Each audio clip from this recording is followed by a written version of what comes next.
বন্ধুরা, তোমরা সবাই ভালো আছো, আমিও ভালো আছি। তবে আজকে কেমন বলছি দেখো, কোন বৌমাদের উদ্দেশ্যেই বলছি। ধরুন আপনার বৌমায়ের মা নেই, আমার কোনো বৌমারা তো মা নাও থাকতে পারে।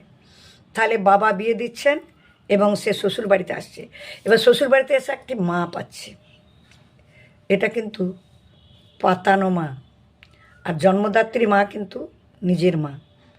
সে তখন অনেক দিন পর্যন্ত সে বলতেই থাকবে বাড়ি যাব।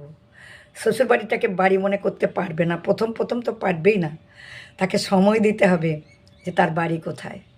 সেইভাবে যদি ভালোবাসা পায়, ভালোবাসা এমন জিনিস যে ভালোবাসাতে হিংসাকে জয় করা যায়। প্রতিহিংসা, এগুলো হিংসাটা রাখলে হবে না। আমিও নারী, সেও মেয়ে।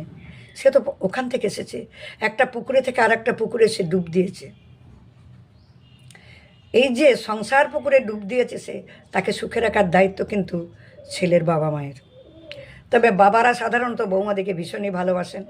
তবে এমনও আবার অনেক জায়গায় আছে যে ভালোবাসেন, ভালোবাসা দিন, মেয়েদিকে বাঁচান। মেয়েদিকে বাঁচালে মেয়েদের মনে শান্তি দিন। এই মেয়েরা দেশের ভবিষ্যৎ। যুদ্ধ বিগ্রহ যত কিছু হোক, মেয়েরা কিন্তু এগিয়ে যাবে, তাদের মহাশক্তি আছে। আজকে যে নবরাত্রি হচ্ছে, দুর্গা দুর্গা নবরাত্রির অনুষ্ঠান চলছে, এ দুর্গার রূপ। উনি দেখিয়ে গিয়েছেন যে নারী কত মহিষী নারী।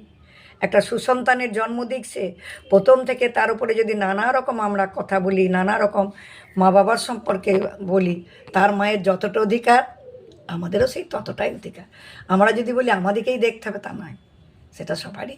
সব বাবা মায়ের কাছে তারা যাবে, তাহলে সংসারটা সুখের হবে। ছেলেকে ভালো রাখার জন্যই তো তাকে নিয়ে এসেছি। আমার ছেলে যতটা সুখে থাকবে সেটাই তো আমার মায়েদের কর্তব্য। আমরা তো মা। তাই সকল মায়েদের উদ্দেশ্যেই বলছি যে আমাদের স্বভাব চেঞ্জ করতে হবে, আমাদের মধ্যে সংশোধন আনতে হবে। সংশোধন এনে এই সমাজের এই কুসংস্কারগুলোকে দূর করতে হবে। তার এর বিরুদ্ধেই সোচ্চার হতে বলছি। আমি ভালোবাসি, সবাইকেই ভালোবাসি। আমার চ্যানেল এগিয়ে নিয়ে যাও, সব কথা বলবো, ধীরে ধীরে বলবো, লাইভে বলি, এখনও বলবো।